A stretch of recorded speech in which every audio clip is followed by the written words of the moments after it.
Some have called me a cycling philanthropist, others have simply called me crazy. You can decide for yourself. I, however, believe that God has called me to be an ambassador for children that have been abandoned by everyone except God. I have chosen ultramarathon cycling as my platform to do just that. Before I share my story, I want to do a bit of recruiting for my next cycling event. I'm always looking for support crew members willing to go the extra mile. Typically, I will do a thorough interview when selecting a support crew. These interviews always come down to one question. How far would you be willing to go to keep me on a bike? The standard for being on my support crew was set pretty high in 1995, my first bike race ever. It was from Anchorage, Alaska to Fairbanks, Alaska. I was a rookie. I had read somewhere that I would burn 400 calories an hour, so I decided to consume 400 calories per hour. What I did not know is that my body needed to process the calories, which did not happen. After 15 hours and 6,000 calorie intake later, the exact opposite happened. I will spare you the details, but my dentures went along with the deposit in the ditch. My support crew searched the ditches of Alaska on their hands and knees and returned my teeth. I never missed a pedal stroke. So if this is something that you're willing to do, come and see me after. You may just be my next support crew. Sometimes I'm asked this question: are you not afraid that you will fail and not be able to achieve the goal you set yourself? The answer is all the time. But in 2001, I had an experience that put my fear of failure into a new perspective. I was only 5 days into an 18-day fundraising event from Inuvik, the furthest point north in Canada, to Point Pile, the furthest point south, when a number of factors contributed to me abandoning my ride. I was devastated, and answering media questions was one of the hardest things I've ever done. The drive home in the leisure van from Port Nelson in northern BC to Winnipeg was very long, and the anticipation of meeting friends and family was gut-wrenching. See, I had failed to do what I had set out to do. My perception, however, changed when I listened to a message on our answering machine that evening. It was from an acquaintance who had followed our journey. I had to listen to the message 3 times before I could understand what he was saying, because his voice was quivering and unclear with all the emotion. I will paraphrase the message he left me. Arvid, thank you for the example you set in showing me how to cope with disappointment. It meant a lot more to me than if you would have accomplished your goal. It took me a while to understand that what I viewed as failure, God used to speak to the circumstances in this individual's life. I sometimes wonder what opportunities we have missed because we are too afraid to step outside of our safe comfort zone. It is not what we can do, but rather what God can do through us when we make ourselves available. Does our fear of failure prevent us from being available for God? A few weeks before my Guinness record attempt in 2011, I went to see my doctor at the Pan Am Clinic for my final checkup. I should mention that I had a severe case of osteoarthritis in my left hip. Cycling had delayed the need for hip replacement surgery, which I finally had 3 years ago. At the time of the checkup, my left leg was 1.5 inches shorter, and my left thigh was 2 inches smaller in diameter. After the examination, the doctor made this comment: "You have the right thigh of an elite 35-year-old cyclist." I liked hearing that. "You have the left thigh of a 14-year-old girl." I did not like hearing that. We had 3 goals ranked in this order of priority. Number 1, I wanted to create awareness and raise funds for Mully Children's Family, a street children rescue mission in Kenya, Africa. Number 2, I wanted to use the exposure that comes from attempting to break the Guinness World Record to its maximum. This was an ideal platform to live out my vision, which is to be an effective voice for thousands of children rescued by Mully Children's Family and for thousands still waiting for someone to care. You see, I refuse to accept the common notion that the little bit I can do does not matter in the big picture. Number 3, if I was fortunate enough to set a new record and become the fastest person to cycle across Canada, that would simply be a bonus. My wife Ruth has been the crew chief in most of my events where support vehicle is needed. She has the right combination of encouragement, and yet she can also display some much needed tough love. There are times where I simply have had enough, and I do not want to continue. I can no longer see the value in what I'm doing. At that time, I get a 3-point sermon. Ruth says, and I quote, Point 1, Arvid, you have made a decision to do this. Point 2, no one held a gun to your head. You decided to do this of your own free will. Point 3, so stop your whining and get on your bike and ride. and I usually do. I set a blistering pace. I was on the bike for 20 and a half hours a day, sleeping only 120 minutes a night. For the first days, I averaged 545 kilometers per day, about 90 kilometers more per day than I needed to break the record. I also knew that Halifax was a long way off and things would change, and boy, did they ever. By the time I reached the Saskatchewan-Manitoba border, I began to retain fluid in my legs.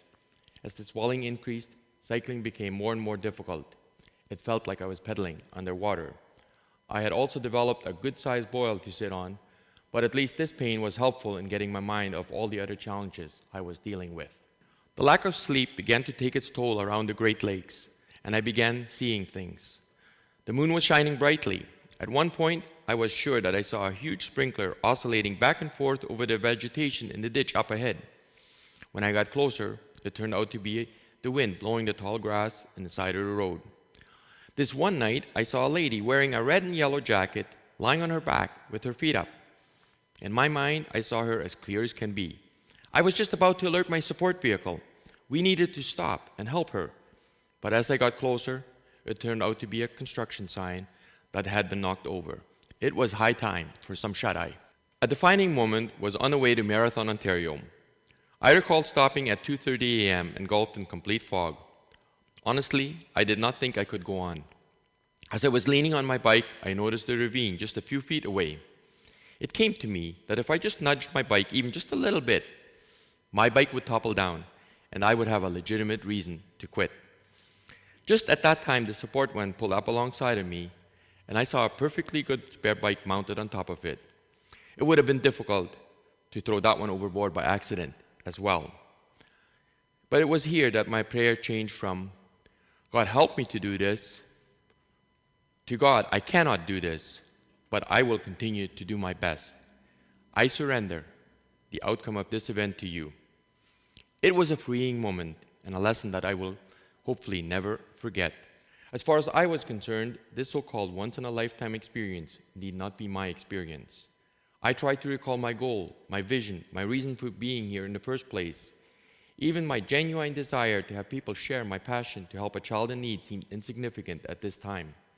These kids, after all, are not my responsibility. Let someone else look after them. This is too hard. I can't do it. Then Mr. Mully went on to pray. I assumed he would pray for safety, courage, strength, etc., but he didn't. In fact, his prayer did not ask God for anything. He thanked God for the victory we would have. He thanked God that I would become the fastest person to ever cycle across Canada and become a Guinness World Record holder. We were 1,700 kilometers away from Halifax. We were now 5 hours behind the existing record pace. I was still going through serious physical and emotional struggles, wanting to quit, never mind setting a record. It was actually kind of annoyed and definitely confused about what this all meant. How dare he thank God for the victory when I was the one on a bike? Our involvement with MCF began in 2005 when I transported 3 teenagers from the orphanage on the back of a modified tandem bike right across Canada in an event known as Spoke 2005 to Canadian Safari. I carried a picture of a little girl named Charity with me the whole time. Now, Charity was born to a teenage mom. Poverty and family problems led this teenage mom to a state of desperation. She left her infant to die on a rock by the river. Someone found Charity in an emaciated state. On another occasion, the young mother tried to strangle her daughter. Charity was rescued and eventually placed in the care of MCF. She was part of my mission statement, representing just thousands of abandoned children.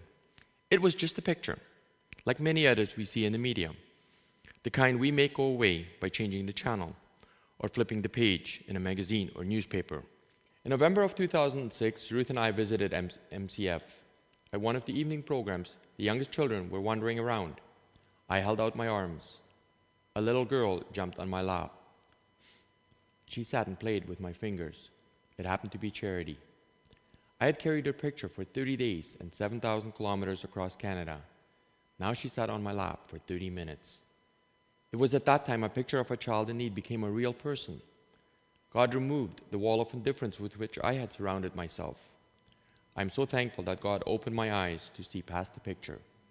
He gave me a compassionate love for children that I will never even meet. 2006 was also the year that I resigned from a great career of 31 years with Palliser Furniture.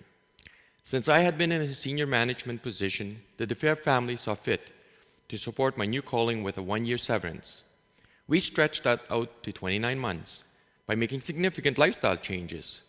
These changes included having our 3 kids get married within a time frame of 16 months. They were still in university at the time and nobody had a job. But hey, they were no longer our responsibility. This support ran out over 6 years ago. I needed to go back to work to earn a living. I thought I had done my part for these kids, and now I needed to look after us again. I, however, had no peace about that. I'm sure we have all been there when we knew what we had to do, but we did not want to do it. Continuing to be an advocate for kids I do not even know without any kind of income seems crazy and maybe even a bit irresponsible. The Bible teaches us to look after the orphaned and abandoned, but at what personal cost? Sponsoring a child sounds reasonable, but this? I was constantly reminded of the story of the 5 loaves and the 2 fish. I felt as if God wanted me to live out that story. Our RSPs were the 5 loaves of bread, and my legs, my ability to ride my bike, were my 2 fish. God wanted me to continue to be an ambassador for children that have been abandoned by everyone except God, living off of our RSPs at age 50. We met our financial advisor who promptly told us that he could not devise a plan that would work for us. It was not easy to trust that God already had that plan. When we finally handed it over to God, we had peace. A few friends asked us how we paid our bills and decided to help us personally. This simply extends the time that we can do this work. Now, God has multiplied those 5 loaves and 2 fish. Since 2005, God has blessed our efforts, and we have been able to raise over $3 million to help Charles and Esther Mully feed thousands of kids. In conclusion, I want to share these lessons I've learned during my Guinness World Record attempt. Number 1, I've learned that when I reach the end of my abilities, God is still in control. I, however, have to continue to do my best. Secondly, I've learned that making a difference does not come easy, and there is a personal cost to it. Third, I've learned that the personal sacrifices I am making are insignificant compared to the personal rewards I'm experiencing. I want to leave you with this challenge today. When you see a picture of a destitute child, allow God to show you the child instead of the picture, and then watch God perform miracles like charity.